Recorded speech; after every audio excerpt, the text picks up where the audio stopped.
All relationships have their ups and downs, and now it appears Dwyane Wade and the Heat may have hit that, it's like that stage, based on the latest developments in the SI.com report that says Wade and the Lakers now have mutual interest per sources. Wade what? Yep, here is the deal. Wade is scheduled to make $16.1 million the final year of his current deal this upcoming season, but the 33-year-old Heat guard has an early termination option this summer, which allows him to flirt with other teams. Now all of a sudden we have random photos of Papa Wade on IG, and then we have, I mean, yes, I know you want to talk about it, and then of course now it's ending up with this report coming out on SI. So how do you feel about that? Do you feel like Wade has any chance to end up with the Lakers?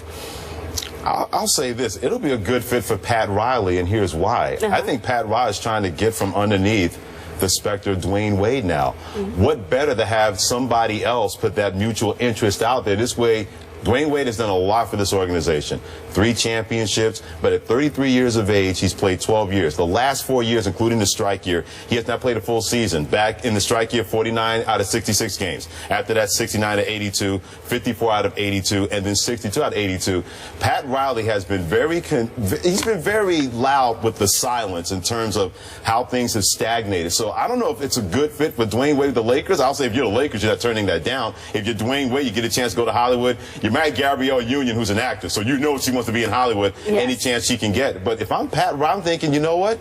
This could turn to be a perfect scenario that I've wanted to make a break from this guy. I want to start over, especially with somebody else or some bodies. So maybe the Lakers not mutual interest. All right, Dwyane Wade, have that mutual interest. This way you can go on with your life and we can go on with our lives. I think it's maybe more of a perfect fit for Pat Riley to move on from Dwyane Wade, cut that cord, and start over in Miami. So is he loosening his ring, or is he really ready to take it off with the Heat? D-Wade's doing what he's supposed to do as a free agent. He's going to flirt. He's going to look around. Look, as somebody who covered the New Jersey Nets when Jason Kidd was a free agent, you don't count anything out until he signs on the dotted line. I mean, he was going to come back to New Jersey, then he went to San Antonio, and I don't know if I'm coming back all of a sudden now. You just never know what's going to happen when he takes his visits. Look, I would not discount Cleveland somehow, some way, getting into that mix, LeBron. But D-Wade deserves to kind of go through this and look at other teams. After what LeBron kind of did to him last year, left him hanging in the wind for a little bit there, he kind of sacrificed all that money for LeBron to come back. I will say this, though, he is Mr. Miami. And if you're going to sell this whole thing, and George knows this, you're a Heat for life and all that stuff, you got to bring D-Wade back. And if I'm D-Wade, Miami's got a better chance to win than L.A. You're going to play with Kobe. It's still Kobe's team. You know what I mean? So, and I get it. Hollywood's great for Gabrielle. Everything would work out well. But I think in the end, it's probably going to come down to maybe Cleveland or Miami. I mean, you don't even really know what's going on with Chris Bosh and his health. Do you feel like he should come back to Miami? I think he should, because I agree with them. I think if they bring back Dragic and Bosh and Whiteside can keep it together, I think that all of a sudden that team is a team that's a maybe top 4 or 5 seed in the Eastern Conference. So you've got a better shot. Where the Lakers, look, as much as we love Kobe Bryant, he's one of the greatest players of all time. That team is a 30-win team, man. Like, let's be honest with each other here, at least for one more season, and then we'll see how it goes from there. But here's the thing about Dwyane Wade. I'm mad at him. I am mad at him. Look, you got to do what you got to do. And here's the thing. You remember when Drake sang side pieces at the ESPYs? Oh, Lord. That's what the Lakers are here right now. How's that? Because it's all about, hey, Pat. I know Cleveland can only pay me the mid-level, or the taxpayers mid-level, but you know what? The Lakers can pay me more than $15 million. And they got Kobe, Julius Randle. And Gabby, get the number 2. Gabby can go back to L.A. We're all good. So that's all this is. This is all about, hey, I got to show some leverage some way, somehow. Well, that's a real attractive option, though. Yeah, not from a basketball perspective, I don't think. I'm just saying, I'm talking about you have the Gabby aspect, you can make her happy. No, it makes some sense. You've got some good pieces. I mean, it's not like it's totally a... I think that if Dwyane left Miami, L.A. would be the most viable option, whether it was the Lakers or if the Clippers could make it work somehow, though I don't think they don't have many options, much like Cleveland. They're kind of capped out. But here's the thing. If you're Dwyane Wade, get what you can get, because you've sacrificed approximately $20 to $25 million over the last several years. Yeah, so you got to make sure that Pat Riley pays you. You got to take care of a guy. And I'm not normally the guy that you say, hey, pay the guy on past performance. It's not like Dwyane Wade is washed. Okay, I know he only played 62 games this year, but he was still one of the better, more efficient players in the league when he was playing. So I think Pat Riley wants to keep Dwyane Wade. I think the problem is Pat Riley wants Dwyane Wade to take that Tim Duncan, Dirk Nowitzki type deal, except those guys took it when they were 36 and 37 and not 33. So that's a big difference. But there's a report out there that Goran is maybe going to get like 5-year, $80 million. That's what, $16 million a year. So if you're Dwyane Wade at $10 million, looking at him at 16, what do you think? But what do you think Wade should be asking for when you're looking at those? Oh, I think Wade should be somewhere about 3 years, 45, 3 years, $50 million. I think that's the range for him right now. No, about the same. About the same. Yeah. Really? 15, do you think that about the same? I just like the fact that you kind of referenced Tupac and Drake in your argument there. I ain't mad at you, but I think he's giving them a hometown discount a lot. I think this time Dwyane deserves not to give them the hometown And LeBron doesn't discount. play that, Freddie. Well, here's the deal. If you're Dwyane Wade, to their points, I'm thinking I've been the bigger person more than a couple of times here. Yeah. And anytime you've asked me to do something to benefit this organization, I've done it over and over. I know pro sports is a cold business, and I think that's why if you're Pat Riley, you think, I know you gave us that hometown discount before, but if I'm going to rebuild, it's going to be hard to rebuild if I have to pay you as much money as Goran Dragic.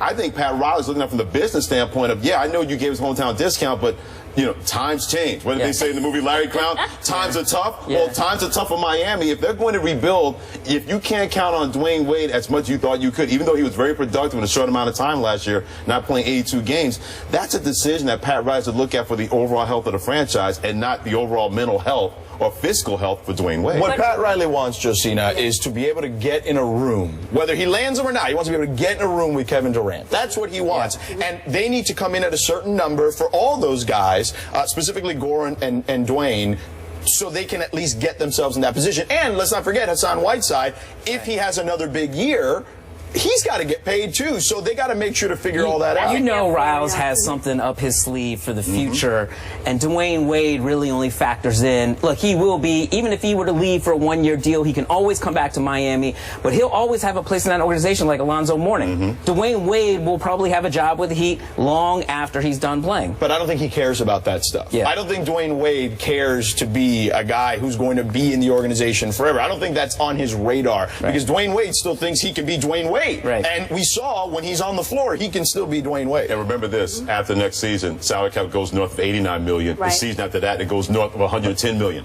Don't think for one second Dwyane Wade's not thinking about that, thinking, wait, you can pay me this now, but you're still going to have enough money to go after somebody in the future because of the salary cap and the big deal the NBA signed with ESPN and TNT. And obviously, Pat Riley had him, take a little bit less money so he can build. But if you're Dwyane Wade, you're a little salty and say, well, I did it last time, but you didn't exactly get LeBron here. I'm getting in touch with my inner George Sedano. Bleepity, bleepity, bleep. From that standpoint, give me my bleepity, bleepity money because I've earned it. This is very simple. Give me my camera here. Pat. Please, just pay Dwyane Wade. Make us all happy here. Just pay Dwyane Wade. Keep him in Miami. One uniform for the rest of his career. Let's do it. You're a Miami guy. How will the fans react if Dwyane Wade is playing in purple and gold next season? Well, I don't think that will hurt as much. I think. How about the wine and gold? Cleveland. Yeah, the wine and gold. He went to Cleveland, all of a sudden things would change. If he went to the Lakers or the Clippers, anywhere else, even Milwaukee will have some money. He's got ties because of Marquette or whatnot.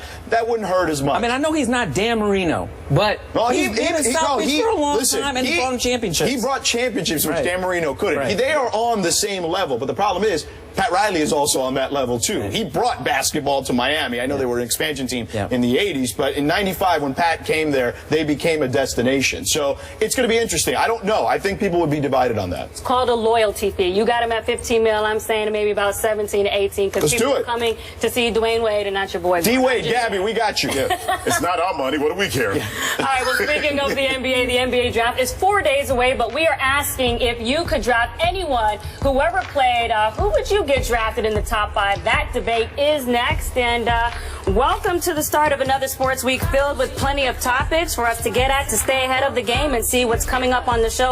All you have to do is go to our Instagram page where you can also leave your takes. Back after this. Come to your river, wash my soul. I will come to your river, Wash my soul. I will come to you. Let's talk about him. Yes, that will be back next season, but there is no certainty where the Truth will play next season. According to ESPN's Mark Stein and a Washington Post report, Pierce will play for the Wizards or the Clippers to reunite with his former coach, Doc Rivers. What is a better fit for him, though, the Clippers or the Wizards? I'll let you go first. You know what? I was there when he said that he didn't know if he was going to come back, and he was very emotional after making that three that didn't count. I mean, he looked like somebody had just taken his heart out of his chest.